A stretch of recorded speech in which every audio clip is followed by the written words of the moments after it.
My name is Sam Blau. I'm a postdoc in Christine's group, and I'm going to be telling you a bit about the core functionality of Pymatgen, which is kind of the very first materials project software package. And Alex is also going to be helping out. Alex, you want to give a wave? He's in the back right here, along with a bunch of the other MP group members.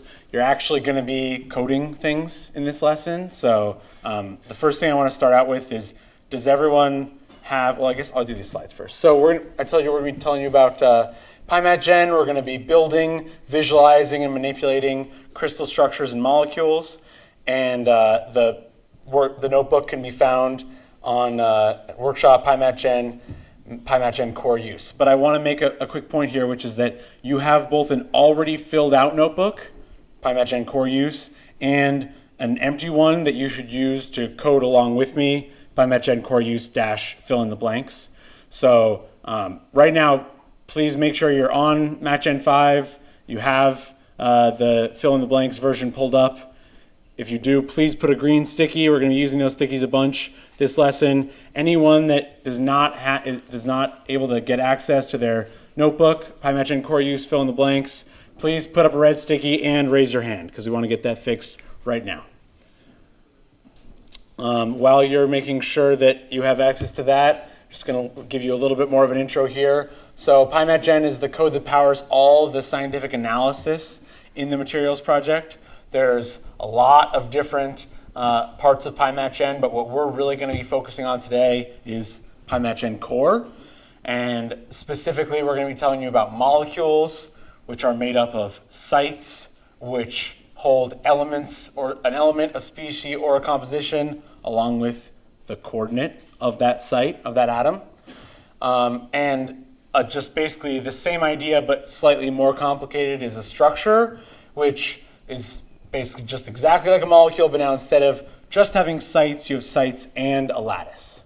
And now I'm going to move over to my notebook.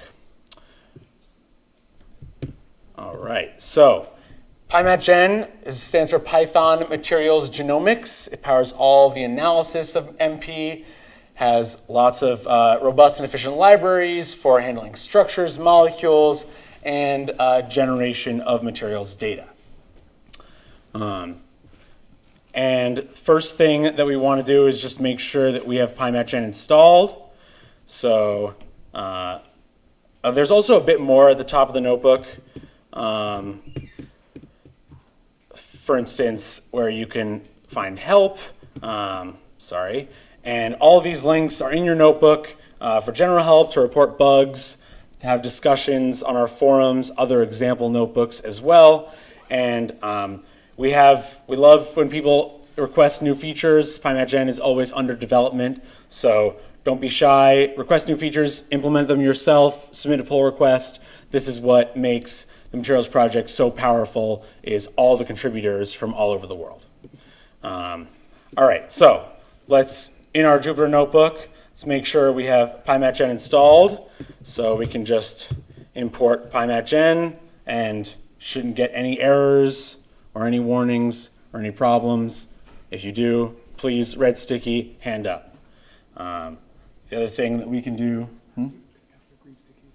oh, and please for now take down the green stickies. Once I ask you another question I need feedback on, I'll have you put those back up. But for now, red stickies if you have a problem, if there's something wrong with import Pymatgen. There shouldn't be, but I want to make sure everyone's on the same page. We can also show what version of Pymatgen we have installed just by printing Pymatgen _.__ version. So July 30th, 2019, hot off the presses, a new version just released for the workshop. And you can also check out a list of new features and bug fixes and other changes that come with each version by consulting the changelog on pymatgen.org. You can also see where Pymatgen is installed on your computer, ___ file, which, since we're all on Matgen 5, or should be, we see that this is just installed in the environment of our notebook. But this can be helpful for figuring out why something is going wrong, if something is going wrong. And then another thing that can be helpful is to check out what version we're using. Version. So this is just the version of Python, to be clear, 3.7.3. And once again, if you miss something, you have a fully filled out version of this notebook that you have access to. So I'll try not to go too fast, but don't worry if you miss a little something. All right, and yeah, if you have problems or need to report bugs, it's key for us to know which version of Pymatgen you're on, which version of Python, so that we can get everything figured out. All right, everyone, any red stickies? Anyone having problems so far? Looking good. All right, let's talk about some of the capabilities of Pymatgen. So most of the fundamentals of Pymatgen are expressed in terms of structure and molecule objects. Now, since this is the materials project, structures are going to be something that we're going to be talking more about and that you might be a bit more familiar with, given that you're here at this workshop. But we're actually going to start with the molecules, because it's basically just like structure, but simpler. And also Pymatgen is and the materials project as a whole is in the process of building up our molecular capabilities. So, but creating a structure or a molecule can be done in a single line, and then we're going to do some things to these molecules and structures. So to start with, we're going to import molecule. And a nice thing is that in a Jupyter notebook, you can show the help for any Python object by clicking on it and pressing Shift-Tab. And this is going to bring up the doc string, which is going to give you more information on what each argument you need to specify to instantiate that object. So for instance, for molecule, I can just type molecule and do Shift-Tab. And now I'm going to hit the plus to expand. I'm just going to zoom in a little bit on this so that we can read this a bit more easily. So a molecule takes a species, a list, coordinates, a list, along with a few other optional properties like charge, spin multiplicity. And you can kind of scroll down in the doc string to get a bit more information about the arguments that you need to instantiate a molecule. Species, a list of atomic species, which we're going to talk a bit more about. Chords should be basically a list of lists. Each entry in your chords list is a 3-element vector, your XYZ coordinate. And I'm not going to go into every single one of these optional inputs, but pretty important to know that you can always Shift-Tab, get a bit more information. So yeah, it takes so there are specific arguments that an argument is required. So species and coordinates, and then there's keyword arguments are optional, like charge and spin multiplicity, where there's a default value already specified for you to use. So we're going to start by just going ahead and building a molecule to play with, where this is just going to be carbon monoxide. So our first argument is our species list, so carbon, oxygen, and our second argument is our coordinates list, where I'm going to put the carbon at 0, 0, 0, and the oxygen at 0, 0, 1.2, which is roughly the bond length of carbon monoxide. And so now I did shift return to execute that cell, and now I can print my molecule and see carbon monoxide, reduced formula CO, charge 0, spin multiplicity 1, 2 sites, each with an element and a set of coordinates. Now, it can certainly be helpful to print out a molecule's information just by printing your molecule object, but it can also be very helpful to visualize your molecule. I'm seeing a lot of people still looking at the screen. I'm going to wait just a couple more seconds. Sure. And we're going to show you a bunch of different ways you can kind of build up these molecules and interrogate the objects that they are built from. But it can also be very useful to visualize your molecule, which I'm going to move on to right here.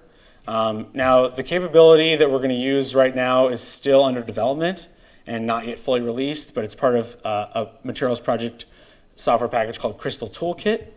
And we do have a beta version for you today. So from Crystal Toolkit, we're going to import view, which I'm going to execute, and then we're going to view my molecule. And now here we go. Carbon monoxide. You can zoom in and out. I'm on my MacBook Pro. If I use a 2-finger click, I can move it around. 2-finger scroll, zooms in and out.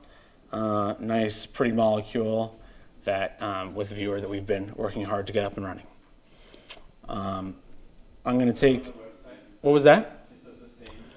Correct, exactly what Donnie was showing you in Crystal Toolkit, applying those transformations. This is basically the exact same code just being pulled through a Jupyter notebook, where if you're actually trying to build molecules up to run calculations on them, you want to do that in line. Visualizing them can be a really nice way to sanity check. Am I sure this is the molecule that I want? Does everything look sane? If anyone is running a little behind here, just throw up a red sticky, throw up a hand, and someone can come by and help you make sure you're all caught up at this point. All right.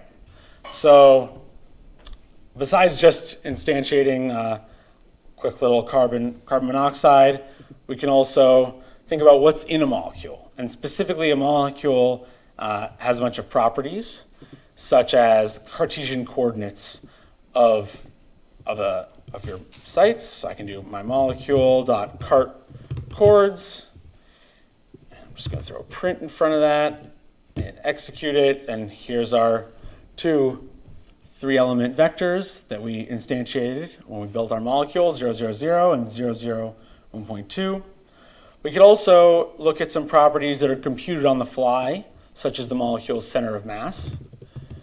Print my underscore molecule, spell it right, dot center of mass. And here we see it's roughly between the carbon and the oxygen, exactly like you would expect. And if you, for instance, modified one of these sites and then asked it for the center of mass again, the center of mass would now be different because it's computing it on the fly. But how were you supposed to know that you could do cart chords and it wasn't Cartesian chords, or it was center of mass instead of COM? Well, the nice thing is that you can see a full list of available properties just by using tab after typing my molecule dot. So here we go, my molecule dot, and I'm just going to do tab. I'm going to zoom in a little bit here, but there's a big long list of all these different things, of all these different properties that you can get out of your molecule. And so, if you're not sure what you're looking for or exactly what the syntax is, then using tab to check this out, to check out what's available, and also using tab completion can be super important. Or tab completion can certainly save you a lot of time. So here I want to add a charge to the molecule. So from my tab here, I can see set charge and spin, down in S's, set charge and spin. But rather than just selecting it from that list, I could just start typing set underscore C, and if I just hit tab, it automatically completes for me. So that just can help you save some time. And now, before this was a neutral molecule, but now I'm going to set it to have charge 1. And once again, you could take set charge and spin and do shift tab and take a look at the doc string and find that the first argument is charge, which should be a float, and the second argument is spin multiplicity. Once again, tab and shift tab are your friends. And here, since I'm just going to set the charge, we know that's the first argument, I'm going to set charge equals 1. I'm going to execute that with shift enter, and then I'm going to print my molecule again.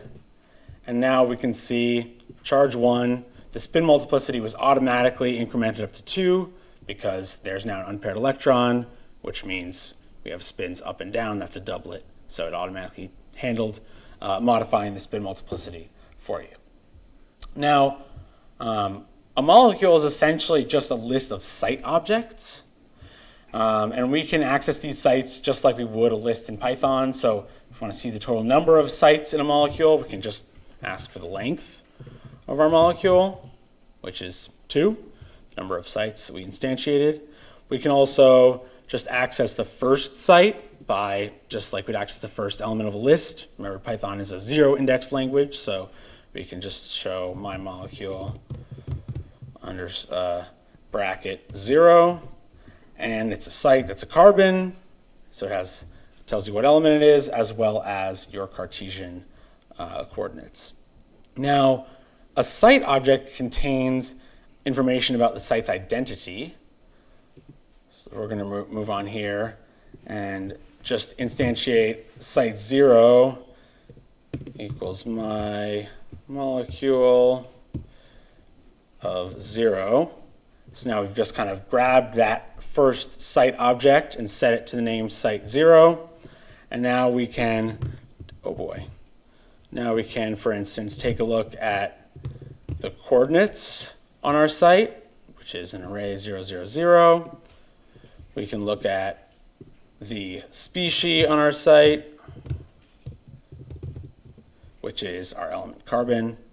And so basically the site holds, in this case, the site holds the element carbon and the coordinate 0, 0, 0. But in general, a site can hold an element, a species, or a composition. And we're going to look at each of these in turn.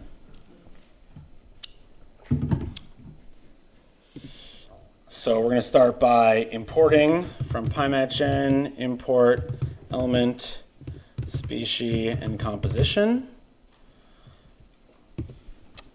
where an element is simply an element from the periodic table. So for instance, we can instantiate my element, it's just element, where we pass a string of any element from the periodic table, like carbon. And now we could get information about properties of that element. So we can do my element dot and tab. Once again, to take a look at the atomic mass, atomic radius, average ionic radius, common oxidation states, your group state term symbol, is it a halogen, the metallic radius, NMR quadrupole moment, tons of properties right at your fingertips. Once again, thanks to tab, you can see exactly what's available. In this case, I'm just going to grab the average ionic radius, which I'm going to tab complete once I started typing average ion, and I'm going to execute and see 0.3. Nice. Thanks, Pymatgen. I did not know that. A species, actually, I'll give you just a sec. Make sure everyone's caught up here. Once again, anytime red sticky and a raised hand, we'll send a helper running your way. A species is basically an element that also can contain additional information on top of that. For instance, an oxidation state. So I can instantiate species where it's going to be an oxygen, and then I'm going to set the oxidation state. Once again, I can just tab complete that, the name of the argument itself, as -2. So species O2 minus.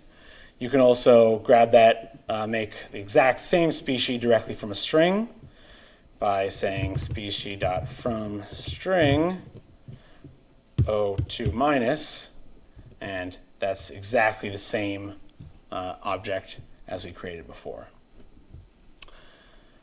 You can also add additional information on top of oxidation state to species. It's kind of a catch-all, multi-purpose.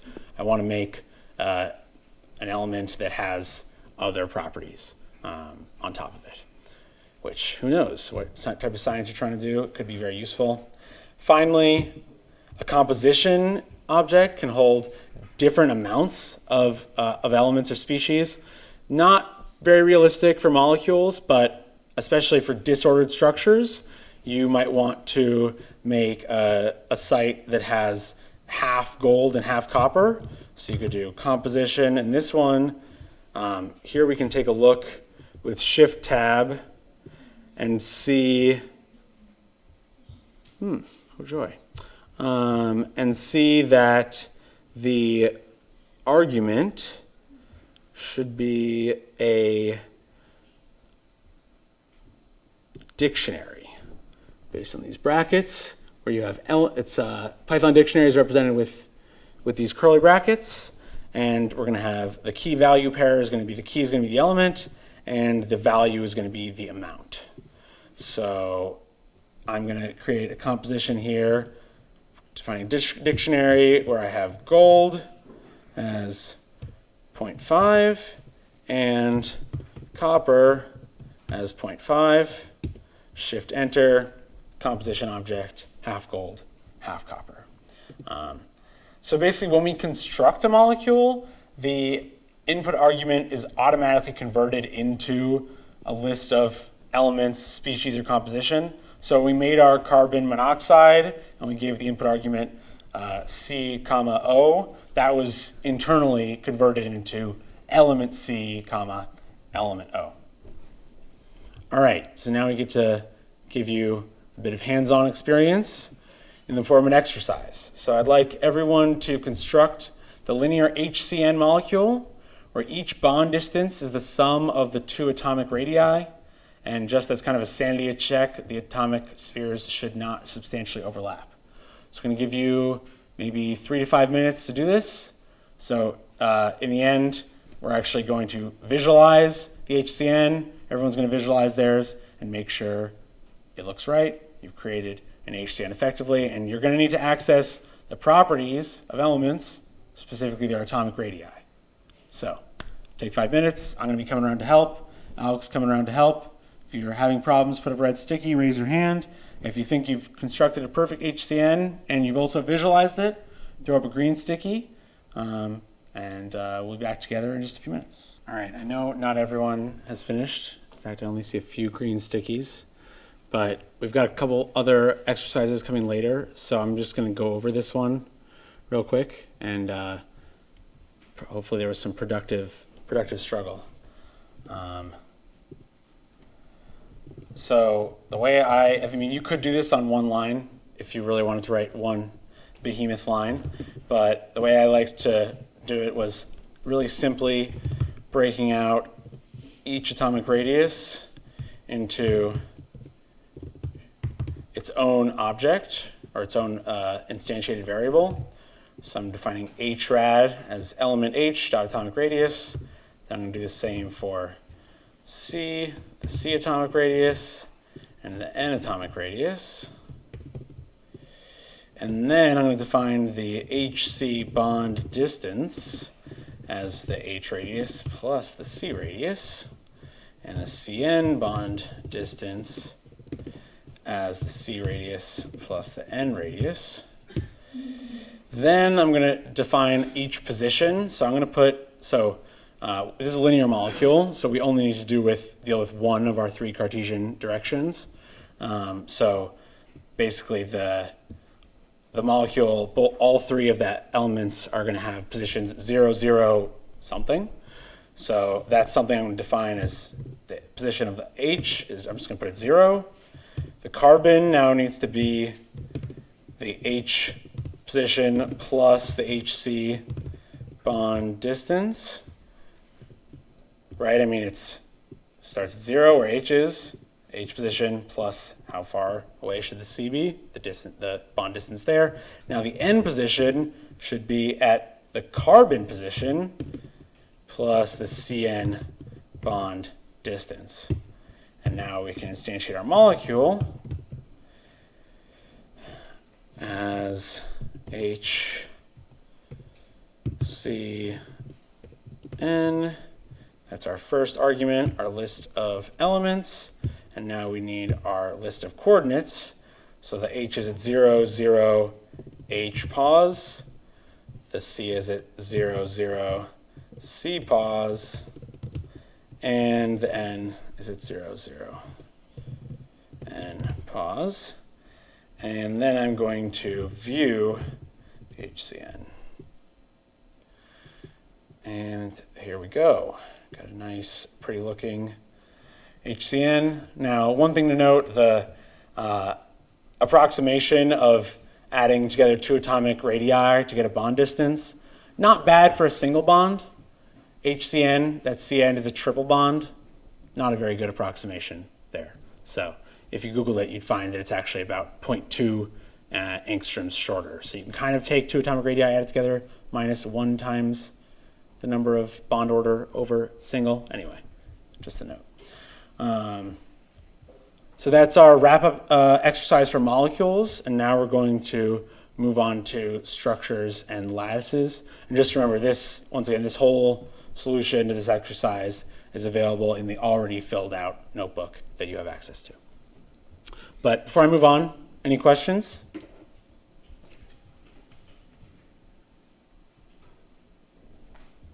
All right, on we go.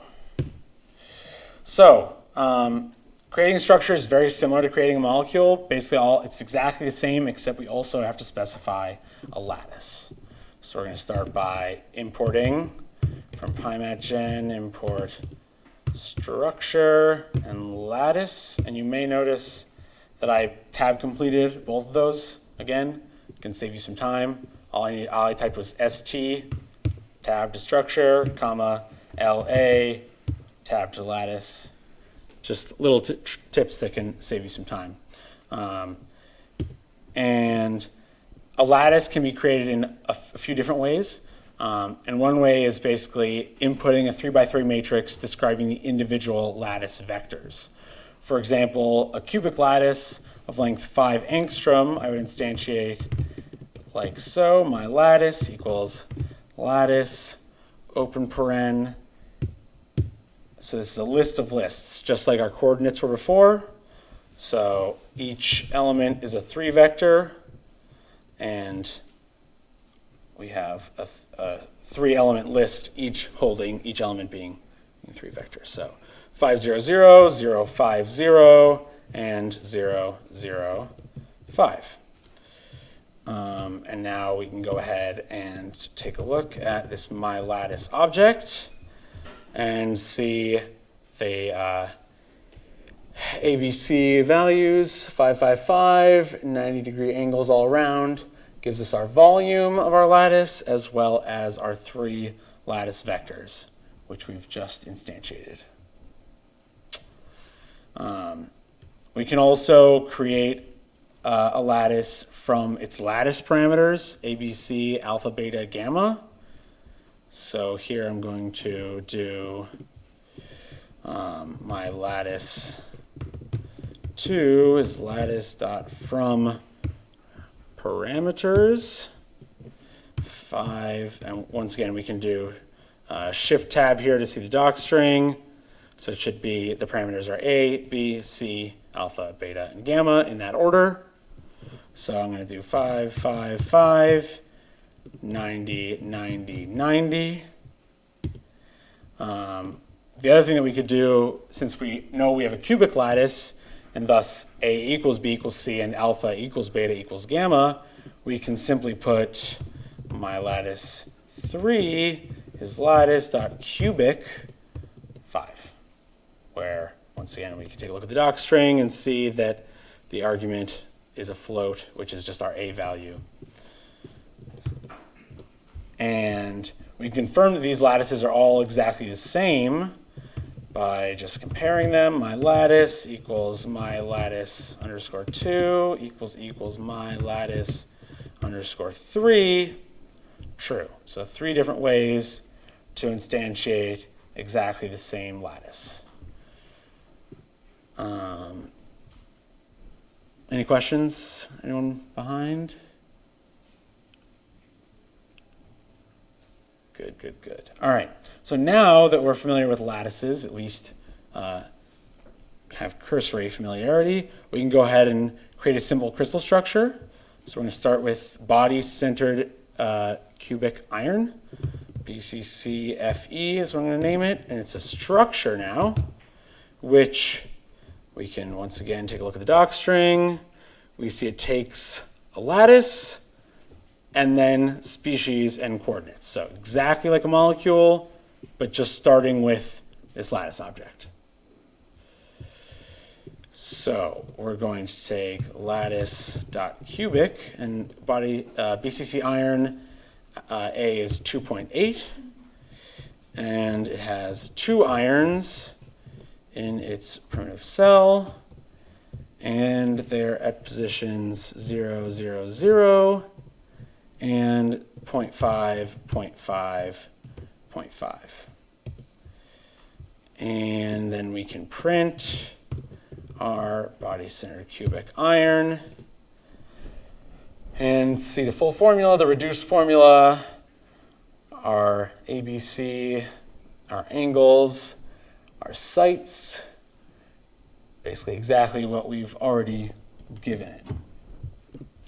So creating the structure, like I said, was similar to creating a molecule. Basically all the two key differences are that we had to include our lattice object. And another key difference is that we can just define our positions of our sites in fractional coordinates with respect to that lattice instead of Cartesian coordinates. No such luxury with molecules. So for instance, we could do, so actually that's what we've already done here, just to be clear. This 0.5, 0.5, 0.5 was not Cartesian coordinates. Those were fractional coordinates. But if we wanted to, we could do the same thing in Cartesian coordinates. BCC FE from cart, I'll name it. And it's a structure with the same, oh, that's got to be parens, not brackets, the same lattice.cubic with A equals 2.8, still FE, FE, but now we're going to give it in Cartesian coordinates, still 0, 0, 0, but now the second one is 1.4, 1.4, 1.4, and we just have to let it know what we're doing.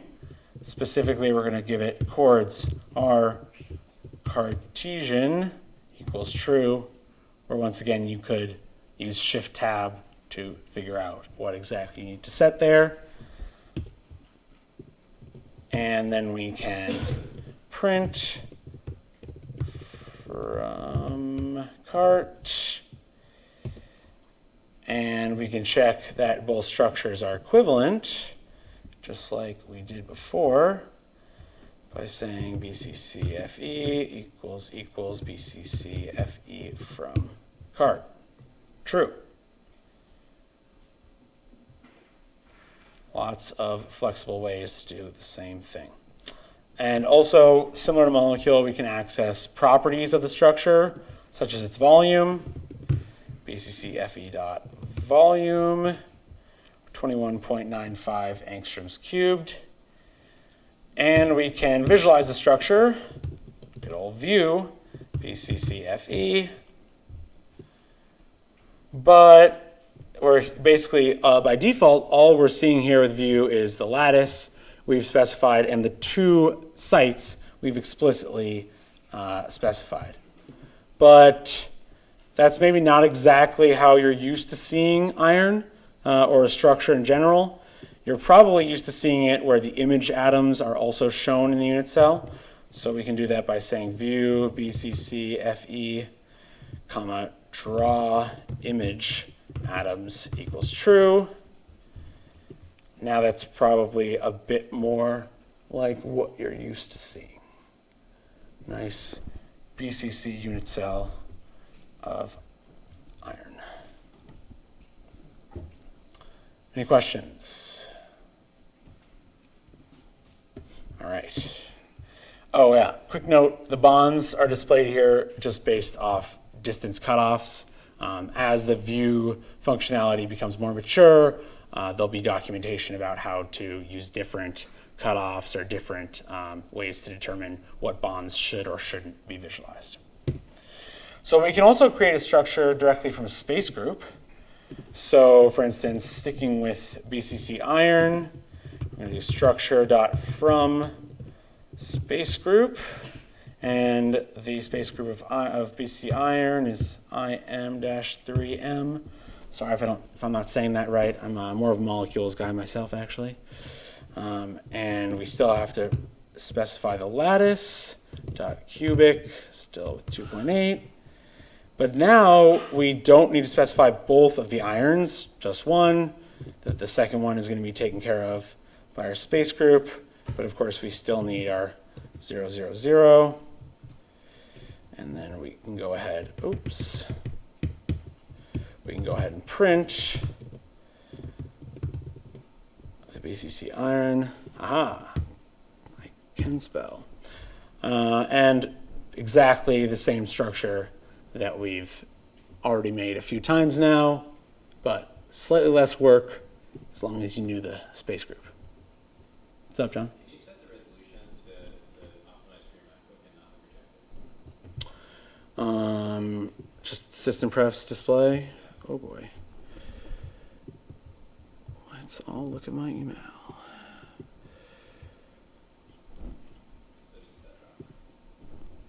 Optimize. Looks like it already is.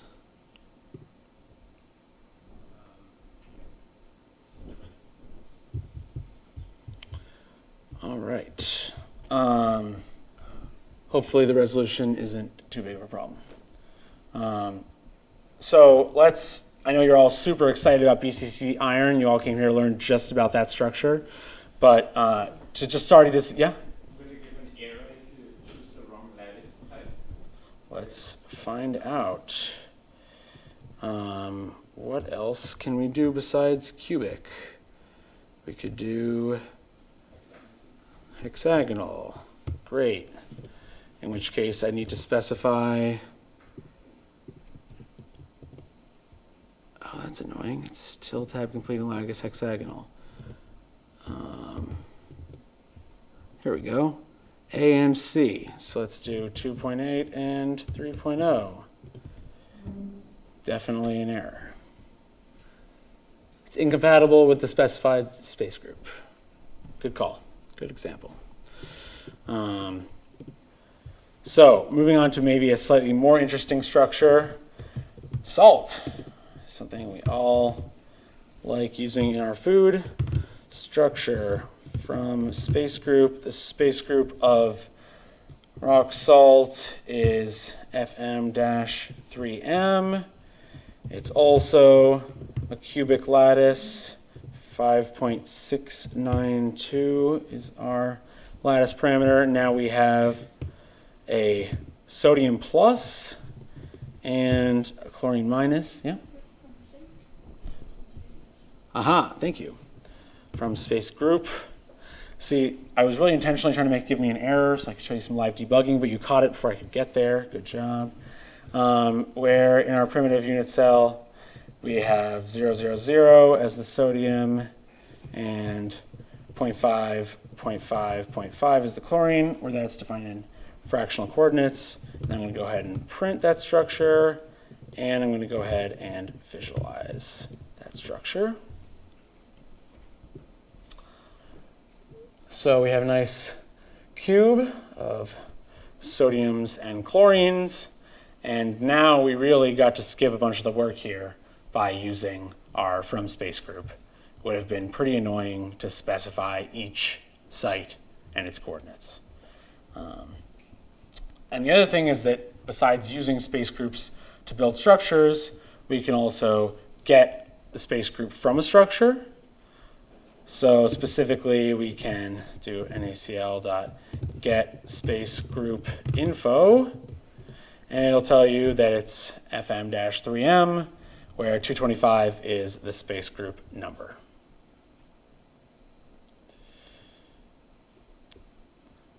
Now, the other thing we can do is create a disordered structure. So using that the composition syntax I showed you before. So, oh, good job. Yes, so we're going to do a copper gold solid solution. Start with the composition. It's going to be our dictionary, copper 0.5 and gold 0.5. And then we're going to define CU/AU is a structure from space group where we were again FM-3M, and lattice is still cubic with 3.677. Now we're going to just directly pass it that composition, but it has to be a list of compositions, one for each site. But here, since we only have one site at 0, 0, 0, the list is one element long. And once again, I'm going to print our structure, and I'm going to visualize our structure. So at first, you might think, well, that's kind of boring. But once you turn to the side, you can see that each site is half copper and half gold, which, once again, useful for disordered structures.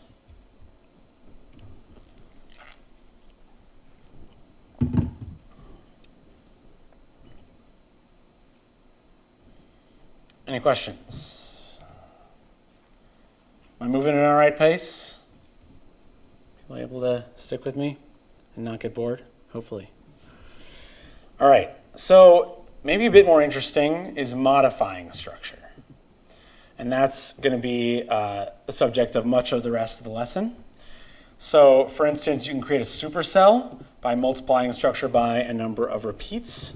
So going back to our favorite BCC iron, I'm going to make BCC iron repeated, which is just BCC iron times a 3-vector, 2, 2, 2. So I'm basically doubling the size of the lattice and of the unit cell in every direction. And then I'm going to view that structure where I like to draw the image atoms myself personally.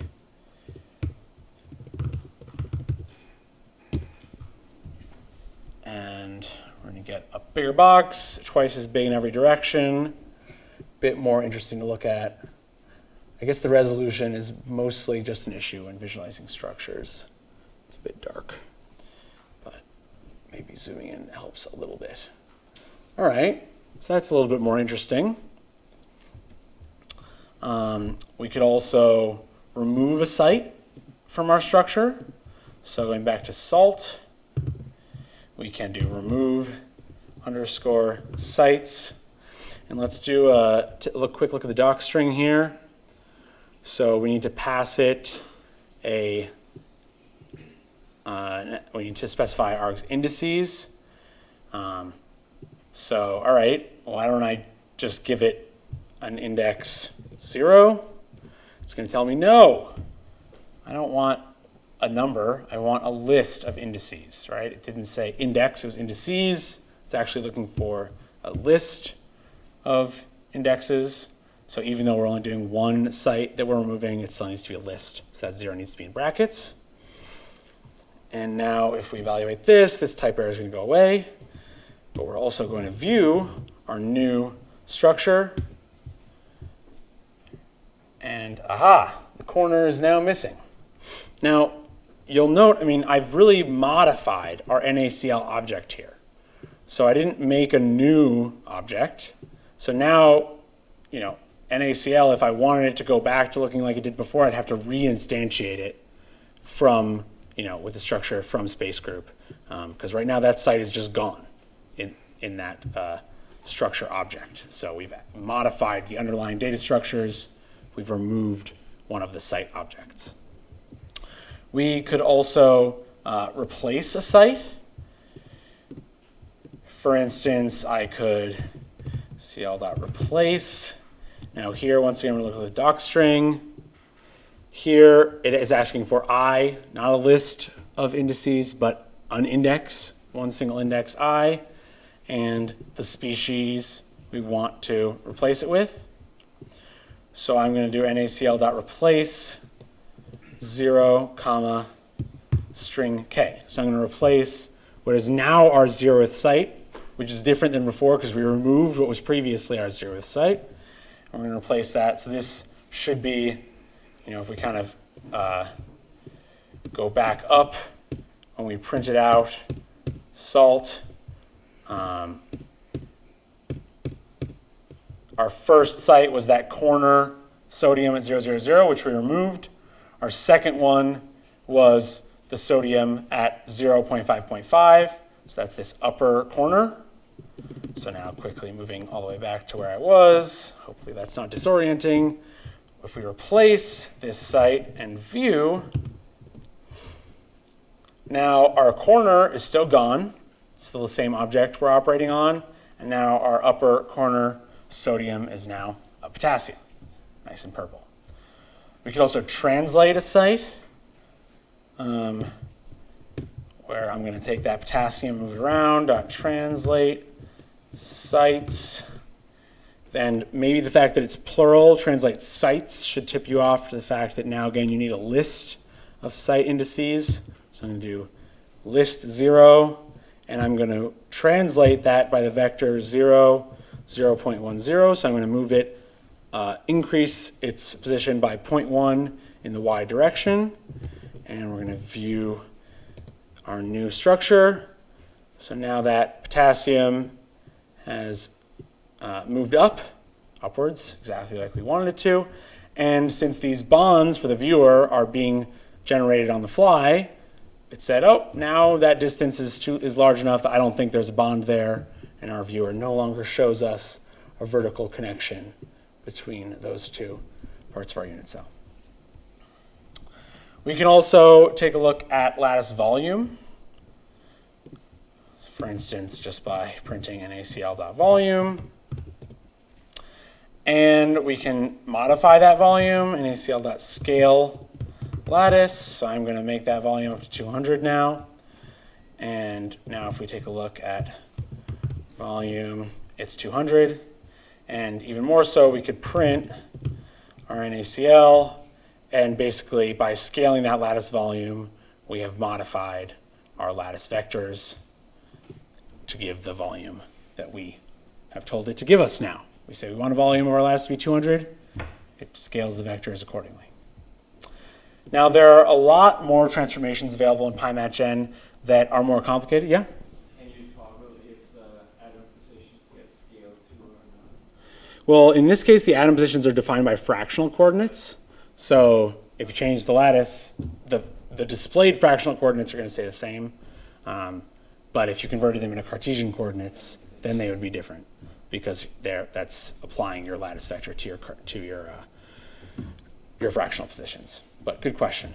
So there's a lot more complicated transformations that we're going to be talking about after lunch, and that actually uses the transformations module of Pymatgen, which can be useful for creating a surface or a grain boundary or an ordered approximation of a disordered structure. So get excited for after lunch, those of you who think this is moving a little too slowly. But for now, we're on to our next exercise, where I want you to build a diamond structure, which has an FD-3M space group, a cubic lattice of 3.5 angstroms, and a single carbon atom in its primitive cell. Then remove the carbon at the lower corner of the unit cell and replace its neighboring carbon with a nitrogen. And then I want you to identify the new space group, because by modifying the structure, you will have changed the space group. It will no longer be FD-3M. So you've got a few minutes to do this. Once again, hand up at any time if you need help from one of our helpers or from me.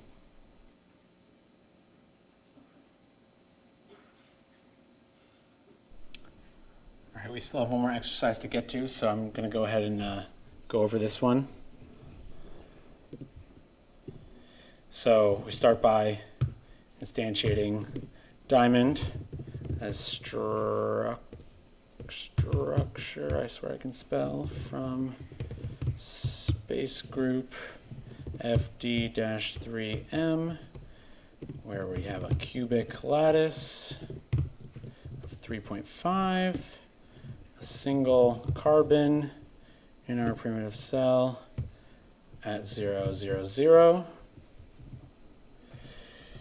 And then going to remove sites, where once again, since it's sites, it needs a list of site indices. How did I know that the zeroth site well, I guess I can go ahead and print diamond here. And the 0th site is the one at 0, 0, 0, which is the one at the corner of the structure, which is the one I want you to remove. Show image atoms equals true. Should I draw image atoms? All right. So now I'm going to remove the site, diamond.remove sites, list 0. I'm then going to replace the one next to it, which ends up being the new site 0 with a nitrogen, diamond.replace 0 string n. And then I'm going to print diamond.get space group info. So the new space group is R3M, which is space group number 160. And you can see we've replaced this carbon with a nitrogen. And while this is a nice example exercise, it's also scientifically interesting because this is an NV, or nitrogen vacancy center, which is a well-studied point defect in diamond, which has a really interesting property of photoluminescence that can be manipulated with magnetic, electric, or electromagnetic fields. And it's a very sharp photoluminescence. And because it can be so precisely controlled, NV-centered defects in diamonds have applications in spintronics and in quantum computing, if that ever works. All right, so not too much time left. I'm happy to answer any questions about this, though, this exercise. Any questions? All right. So the last thing I want to talk about is the input-output capabilities of Pymatgen. Specifically, Pymatgen can, besides you building structures from scratch on your own, maybe you want to read a structure from a CIF, from an xcrisden file, or an XYZ. All of those are available in Pymatgen, and it can be really useful to be able to just grab an XYZ down. Like I said, I'm a molecules person. Load it right from that file. Start immediately doing analysis or running calculations on it. Same thing for crystal structures and CIFs. So let's import a CIF file. So I'm going to say struct equals structure dot from file. And one we have ready for you is nb205.cif. So that's structure.from file, nb205.cif. And then we can print that struct. Actually, just so that you can see it, I'm going to grab this. All right, so from file, and then we're going to print struct. And boom, that was a lot less work than building that all up myself from scratch. Got all sorts of ABCs, alpha, beta, gammas, ton of different sites. And we can also go ahead and visualize this structure. View struct. Takes a little bit longer, a lot of atoms in this primitive cell. And look at that, that's kind of fancy. There we go, there's better resolution. You may notice that this should probably be a bond here between this oxygen and this niobium. Once again, our viewer capabilities are in beta, but because we're using a very conservative bond distance, set of bond distance cutoffs right now, it doesn't put a bond there. There definitely should be one. At some point in the near future, you'll be able to control the cutoffs it's using to visualize your structure. But besides just reading structures and writing structures to files, the other and maybe even more powerful part of Pymatgen's input-output or I/O capabilities are writing input files and parsing output files for popular quantum chemistry software packages. So for instance, the plane wave density functional theory codes supported include VASP, which is definitely the most mature or the most supported package of the materials project. That's what the vast majority of MP data is from VASP. But we can also deal with quantum espresso, plane wave capabilities, Atomate, and whatever exciting is. There's a link there to something. I don't know what it is, but we support it. That's the wonderful thing about Pymatgen. Someone wants support for a package, they write it, they submit a pull request, functionality is available for everyone. Also, we can deal with molecules in Gaussian basis quantum chemistry codes, including QChem, Gaussian, and NWChem, with our QChem capabilities definitely being the most mature and getting more mature by the day. That's my job.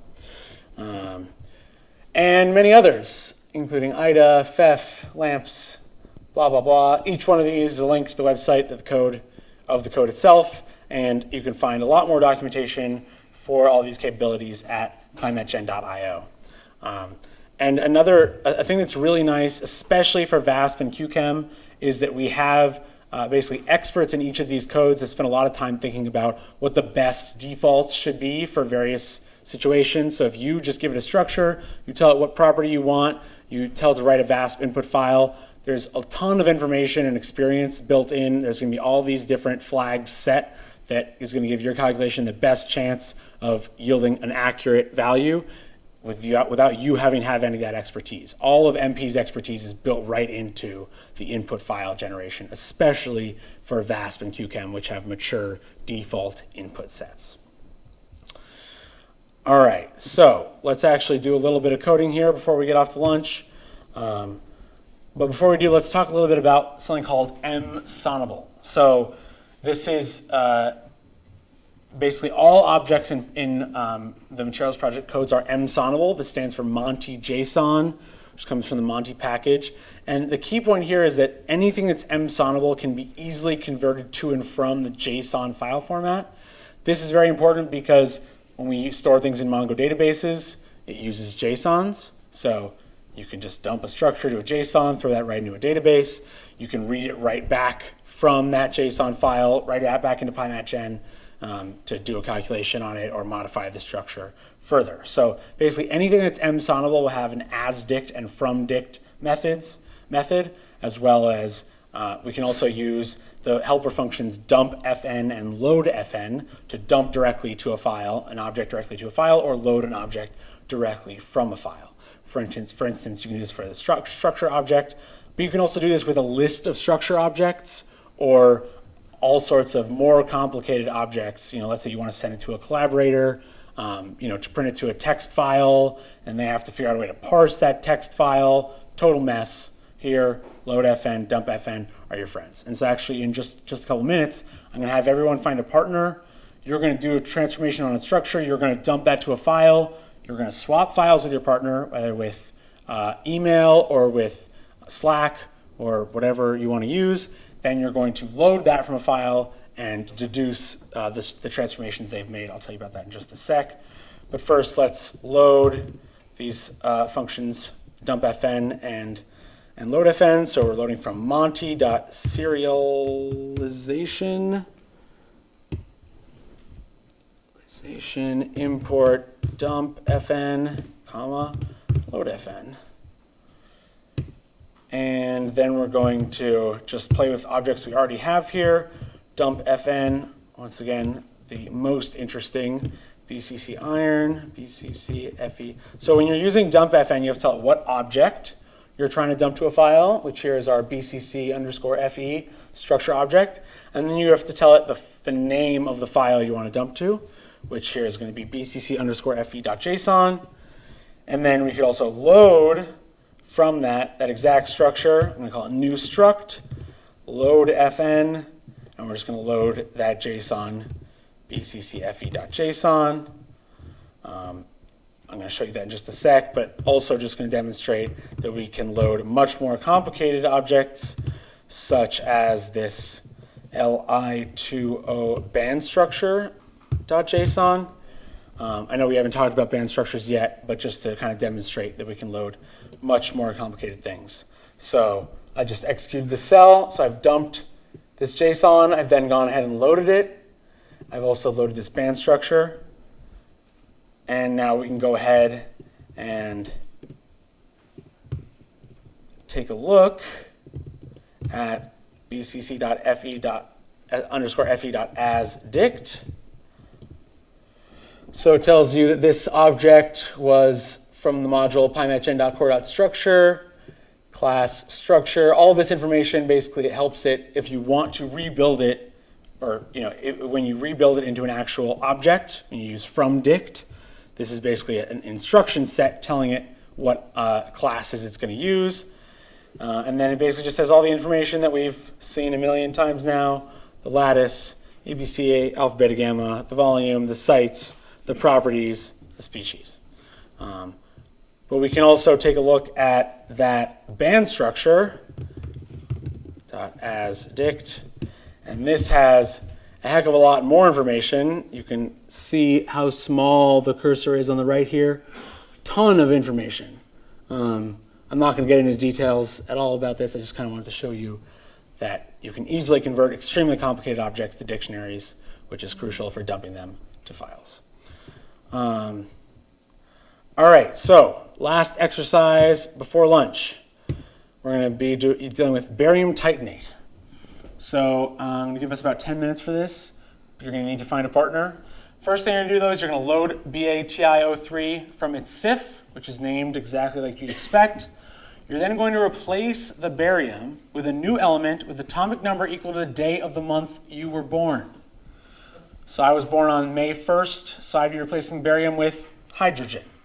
Then you're going to make a supercell of n unit cells in one Cartesian direction of your choice. Choose your favorite, X, Y, or Z, where n, the number of supercells, is the integer of your birth month.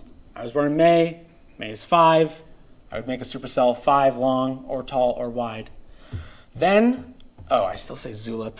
We were using that before, but you're going to do Slack or email. Dump the structure to a file using dumpfn. Swap it with your partner. Load their structure and deduce their birth date. To find a partner, you might actually need to talk to each other. Just a tip.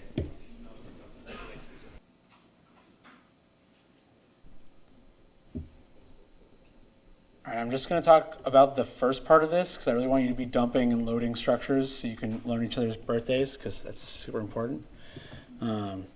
So just to make sure that we get to that part, I'm going to define barium BATIO3 structure.from file BATIO3.cif, which is already sitting there for you.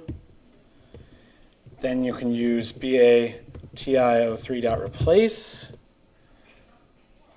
And then you're going to say BATIO3 is BATIO3 times, for instance, 1, 1, your number here. And then you're going to dump fn BATIO3 to BATIO3. I used my name Sam.json.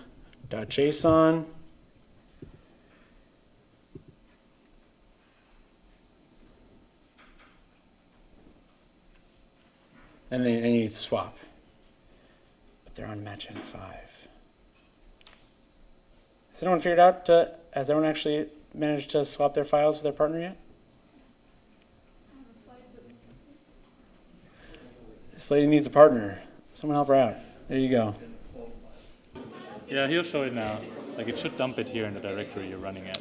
All right. Yeah, and then you select it. All right, so a little bit of clarification here. So when you dump use dumpfn to make your JSON, you're on matchn 5. When I was writing this exercise, I was on my local machine.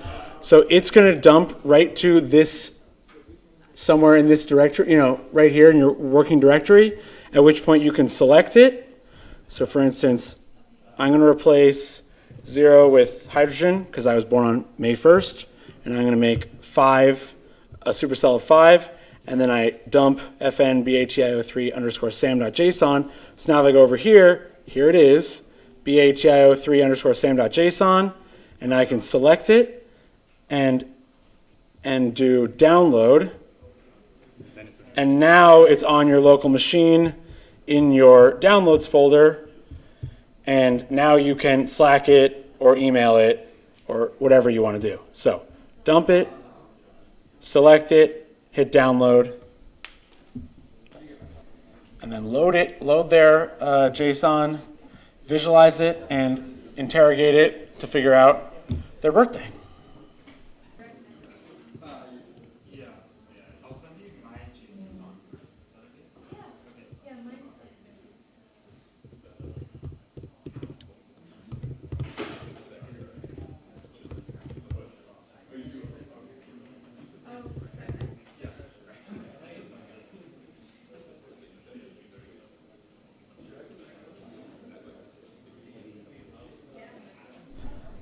So once you have your partner's structure, you can use this upload button here to select from your downloads their JSON and upload it so that you can keep using your same Jupyter notebook with LoadFN.